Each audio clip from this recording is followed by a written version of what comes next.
Hello students, मैं हूँ प्रशांत पटेल और स्वागत है आपका मर्चेंट बैंकिंग की ऑनलाइन क्लास में। इसमें हम बात कर रहे हैं इसकी फर्स्ट यूनिट की, जो कि है मर्चेंट बैंकिंग इंट्रोडक्शन। उसका ये आज चौथा लेक्चर है। पिछले लेक्चर में हमने मर्चेंट बैंकिंग को हमने एकदम डीप में समझा कि क्या होता है, क्या क्या फंक्शंस होते हैं मर्चेंट बैंकर के। आज उसी को थोड़ा सा हम आगे बढ़ाएंगे कि एक मर्चेंट बैंकर का क्या रोल होता है आईपीओ को इशू में। आईपीओ मतलब होता है इनिशियल पब्लिक ऑफरिंग, मतलब कि कोई शेयर का पहली बार जब वो कोई शेयर पब्लिक को इशू होता है, मार्केट में उतरता है, तो उसे हम बोलते हैं आईपीओ, इनिशियल पब्लिक ऑफरिंग। ठीक है, ये पहली अपॉर्चुनिटी होती है जो कॉमन पब्लिक के लिए, आपके लिए, मेरे लिए, कि मैं किसी कंपनी की ऑनरशिप खरीद पाऊँ डायरेक्ट उसके ऑनर से। अगर मुझे कोई कंपनी नहीं आई है, मान लो पतंजलि, अब मुझे लग रहा है कि पतंजलि आने वाले टाइम में काफ़ी बेनिफिट करने वाली है, तो जब भी पतंजलि का आईपीओ आएगा तो मेरे लिए पहली बार अपॉर्चुनिटी देगी पतंजलि मुझे कि मैं उसकी ऑनरशिप खरीद पाऊँ थोड़ी सी, भले से वो बहुत छोटी भी हो, बहुत छोटी हो, है ना, पर वो मैं खरीद पाऊँ। तो मुझे कब मिलेगा पहली बार मौका? आईपीओ के थ्रू।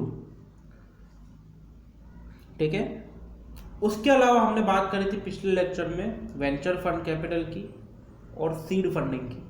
तो जो बिजनेसमैन वेंचर कैप फंड के थ्रू या फिर सीड फंड के थ्रू उस कंपनी में इन्वेस्ट करा था, वो चाहते हैं कि अब अभी कंपनी बहुत बड़ी हो गई है, सब हमने इन्वेस्ट करा था तो कंपनी का साइज था 1 करोड़ रुपए, 2 करोड़ का, आज इस कंपनी की वैल्यूएशन 1000 करोड़ हो गई है। मतलब कि अगर उन्होंने 1 रुपया इन्वेस्ट करा था उसकी वैल्यू आज 1000 रुपये हो गई है।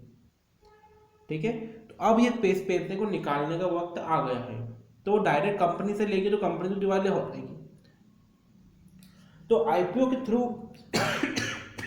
सॉरी, पहली बार उनके पास में मौका होता है कि वो अपना पैसा वापस निकाल सके। ठीक है, तो मर्चेंट बैंकर का क्या रोल होता है आईपीओ में? सबसे पहले डेट और इक्विटी जो भी इशू करना है कंपनी को, उसको मैनेज करने का काम होता है। सिक्योरिटीज को डिस्ट्रीब्यूट करने का काम होता है पब्लिक में। कॉरपोरेट एडवाइजर होता है कि आपको, जैसे कि अभी आपको याद हो तो लॉकडाउन के जस्ट पहले एलआईसी का आईपीओ आने वाला था, लाइफ इंश्योरेंस कॉर्पोरेशन का आईपीओ आने वाला था, पर चूंकि लॉकडाउन लग गया तो एलआईसी ने वो अपने डिसीजन को वापस ले लिया कि अभी बाद में हम आईपीओ इशू करेंगे। क्यों? क्योंकि अभी मार्केट डाउन है, अभी हम आईपीओ इशू करते हैं तो हमको जितना पैसा चाहिए उतना नहीं मिल पाएगा। अब ये भी कहीं ना कहीं एलआईसी को उनके कॉर्पोरेट एडवाइजर ने, जो कि मर्चेंट बैंकर होगा, उसने ही एडवाइस करा होगा कि अभी रुक जाओ।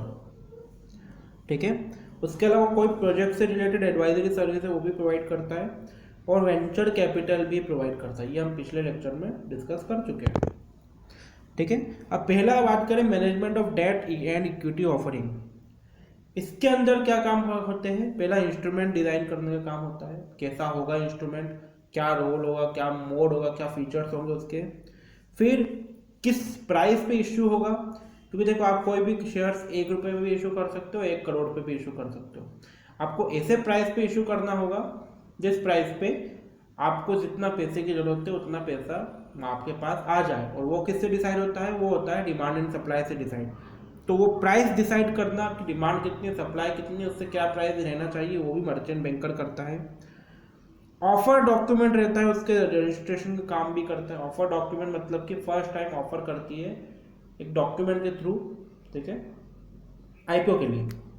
अंडर राइटिंग सपोर्ट हमने बात करी थी इसकी। इशू की मार्केटिंग करना और सिक्योरिटीज को स्टॉक एक्सचेंज में लिस्ट करवाना, ये सारे काम मर्चेंट बैंकर करता है। ठीक है, अगला है डिस्ट्रीब्यूशन ऑफ सिक्योरिटी।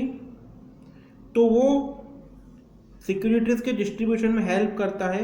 सिक्योरिटीज में क्या क्या चीजें आती है? Equity shares, debt instruments, FD, fix deposit, mutual fund और insurance product, commercial paper etcetera.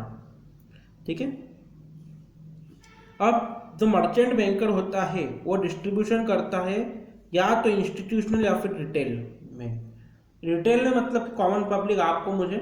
Institutional में जो कंपनी से, उन्हीं को डिस्ट्रीब्यूट करने का काम। कंपनीज में सारी बैंक आ गई, सारी इंश्योरेंस कंपनीज आ गई और अदर कंपनी जो भी है जो कि इंस्टीट्यूशनल मतलब कि एक पूरी कंपनी उसमें इन्वेस्ट करना चाहती है तो उनमें डिस्ट्रीब्यूट करने का काम भी करता है। बहुत बार ऐसे कैप बना देता है कि ये तो शेयर्स कंपनी के आए हैं, 95% शेयर्स इंस्टीट्यूशनल सेल होंगे और 5% शेयर्स रिटेल में सेल होंगे।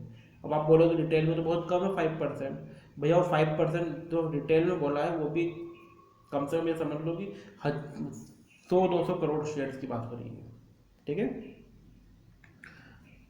Size of such network represent wholesale, कहा गया ये wholesale reach of the merchant banker.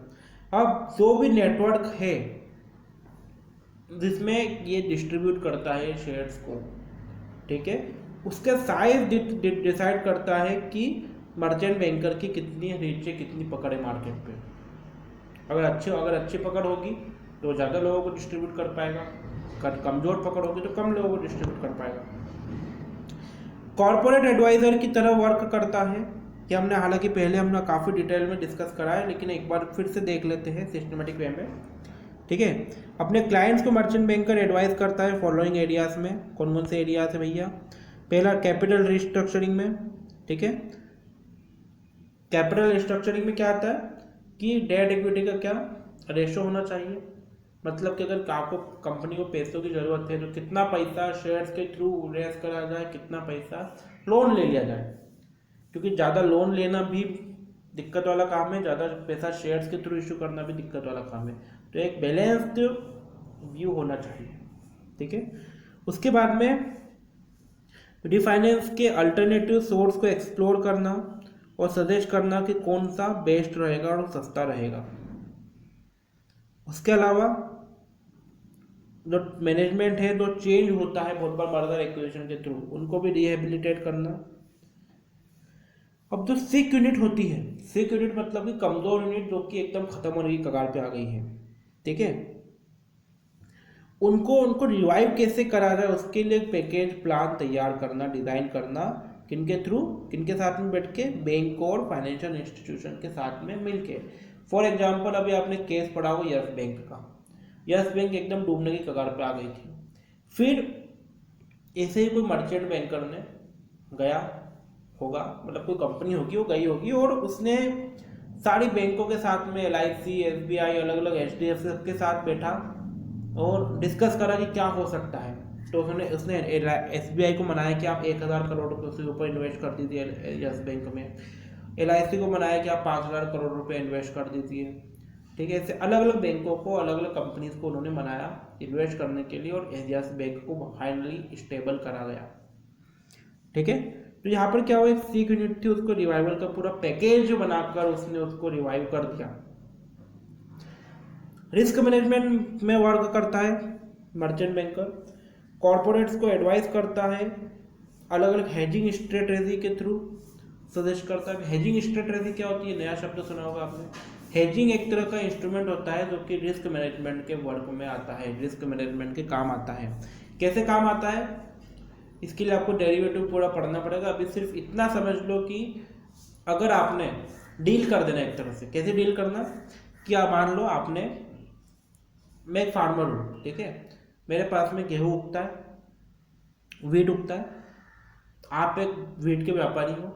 अब मेरे को टेंशन है कि जब मैं गेहूँ बोऊंगा, ठीक है, और फिर जब वो उगेगा उसके बीच में 3-4 महीने का गैप रहेगा, उस 3-4 महीने में उसके प्राइस डाउन ना हो जाए। ये रिस्क किसके ऊपर है, एक फार्मर के ऊपर है। एक गेहूं के व्यापारी के ऊपर क्या रिस्क है कि उसने उसकी बड़ी बड़ी कंपनियों के साथ में टाई अप है, आटा मिल के साथ में टाई अप है, ठीक है। मान लो आशीर्वाद आटा के साथ में उसका टाई अप है कि मैं आपको हर महीने इतना गेहूं आपको दूंगा और एक फिक्स प्राइस पे दूंगा। अब उसके ऊपर क्या रिस्क है कि जब गेहूं की फसल आएगी, क्योंकि आटा तो उसको फिक्स प्राइस पे देना है पूरे साल भर तक, पर गेहूं के प्राइस तो हर दिन चेंज हो रहे हैं, तो एक तरह से रिस्क गेहूं के व्यापारी के ऊपर भी है और एक फार्मर के ऊपर भी है।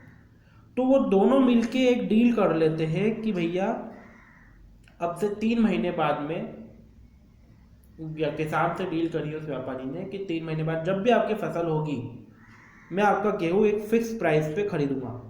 भले इसे मार्केट में प्राइस ज़्यादा होगा तो भी आपको मुझे इस प्राइस पे भेजना पड़ेगा, अगर मार्केट में प्राइस कम हुआ तो भी मैं आपसे इस प्राइस में खरीद लूँगा। यहाँ पर क्या हुआ, दोनों के बीच में एक प्राइस फिक्स हो गया, इससे कि किसान भी टेंशन फ्री हो गया और वो व्यापारी भी टेंशन फ्री हो गए।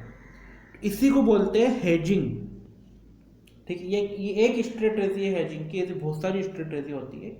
ठीक है, इसको क्या बोलते हैं हम, हेजिंग बोलते हैं। मतलब कि अपने रिस्क को उन्होंने हेज कर दिया। हेज मतलब एक तरह से पिंजरा होता है, तो उसको पिंजरे में बंद कर दिया रिस्क को। ठीक है, अगला है प्रोजेक्ट एडवाइजरी सर्विसेज। इसके अंदर आइडिया प्रोवाइड करता है मर्चेंट बैंकर। ठीक है, कोई प्रोजेक्ट है उसको वो कितना वायबल है वो एग्जामिन करता है और प्रोजेक्ट रिपोर्ट प्रिपेयर करने में असिस्ट करता है।